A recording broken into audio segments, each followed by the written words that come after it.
Hello everyone and welcome back to Destiny. As you might know, we are less than 24 hours away from Bungie's upcoming live event, The Dawning, which is going to last us 3 weeks, pretty much taking us through the rest of 2016. Now this video was going to be something kind of quick and short. I was waiting for their Dawning website to go live, which usually has a few more images and some more details that we can talk about. But Bungie also released a brand new trailer for the Dawning event, which also has some details onto itself, and one particular detail made me really think about what the future of Destiny Year 3 might look like, and that was to call out the Vault of Glass for this launch trailer. Very interesting indeed. So let's take a look at everything we learned today, in addition to what might be in store for us in the very near future. Scouts report that the Vex have upgraded the Nexus mine with tech from the Vault of Glass.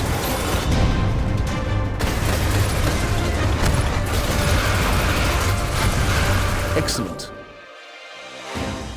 Now, before we get too deep into it, I do want to clarify that I don't necessarily think that them mentioning Vault of Glass in the trailer means that that's the next content coming.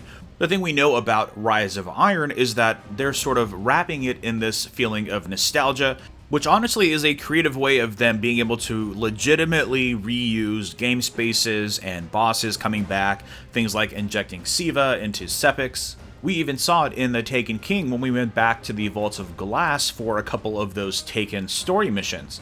And as we learned, that doesn't mean that the Vaults of Glass was coming back, it just meant that they have this really rich and deep lore that they can pull from again and again.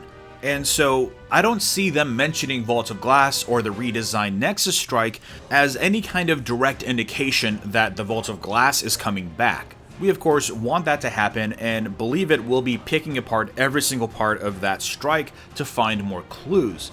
But again, it's important to mitigate your expectations because we really don't know what Year 3 looks like. Now, having said that, I really do think that the Vault of Glass is going to be making a return.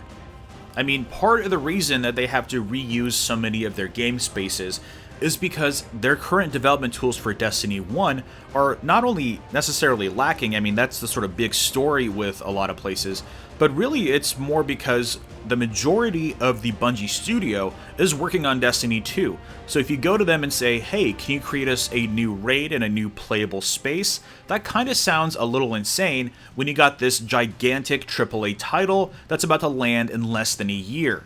The good news is, though, that the current live team, which is greatly expanded from last year, kind of knows what the Destiny community wants. I mean, all we sort of want at this point, I mean, as far as the vocal minority is concerned, is we just want the Vault of Glass and Crota's End to come back. I'm not going to bother making a poll for it, but I think if you asked most hardcore Destiny players about what they want for the rest of the Destiny lifecycle before D2 drops, I think most of them will just say, just give me Vault of Glass, give me Crota's End, give me all that raid gear, maybe wrap them up in some new quests, and I'll be okay. At least I know that's what my feelings are for Destiny 1. Now, that can be a very dangerous double-edged sword, because I definitely do not think that it's enough for them to just simply scale up the difficulty of the Vault of Glass or Crota's End. Now, the only way that those raids coming back would be successful is if they reimagine them to a certain degree. They don't have to start over from scratch, but I think a lot of changes and improvements would need to happen in order for that to be at all interesting. I mean, you don't want to go play Vault of Glass. You don't want to breeze through Crota's End in 30 minutes. That's not fun. I can do that right now if I wanted to. There's nothing special about that. Now, one of the early ideas I saw for bringing back raids, and this was sort of a year ago, was to keep them at their current difficulties, but then let the items drop at, say, 3 light and let them be infusable. But I actually don't like that idea very much, and I think it has some inherent problems of itself, and we'll go over that in a minute. So what can they actually do to the raids to make them interesting or viable as new Year 3 content? Well, what I think they'll do is simply keep the raids at the current light levels and then introduce a third difficulty, which is sort of beyond heroic, whatever they want to call that. Then once you select that difficulty, the name of the raid is completely different. I'm assuming they're going to want to inject some Siva into it, so they could go with something like Vault Regenerated or Atheon Perfected, or my personal favorite, Vault Unshattered. That would be pretty cool, I think.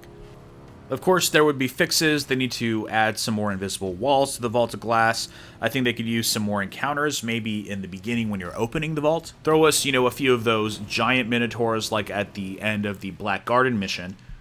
Then once you're at Oracles, you would have like a joining allies situation where when one person drops down, then it kind of pulls everyone in so you can't cheese it from up high. Maybe, do something with the Confluxes Oracle section to make it a little bit quicker. They could reduce the number of Confluxes and Oracles, but then just make those battles more intense. It would also be cool to see some Fallen, House of Winter come out of nowhere. Maybe they're starting to experiment with Siva, picking up where the Devils left off.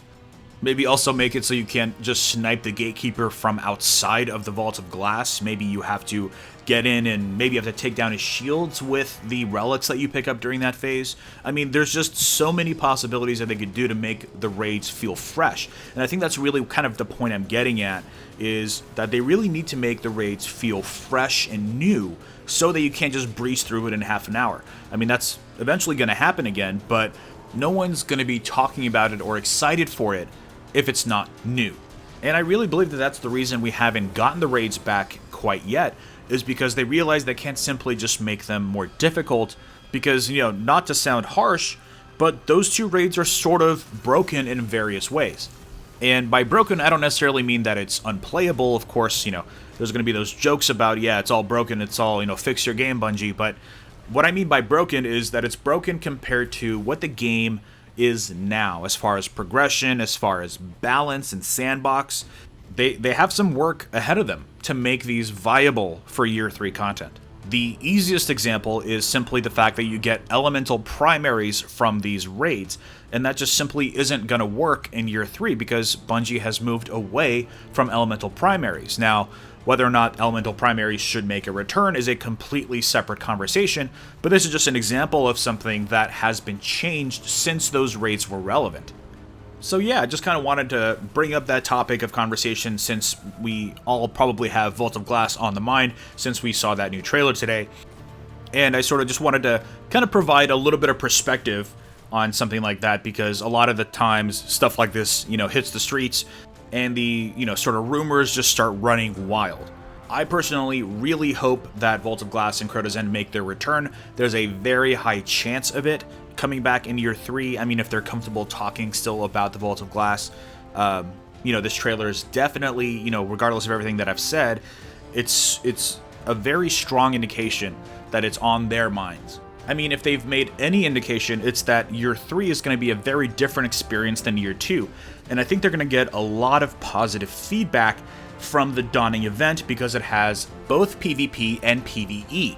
And unfortunately, last year, Crimson Days just got marred under all of this negativity for lack of content, when if you look at Crimson Days objectively, it was such an incredible event.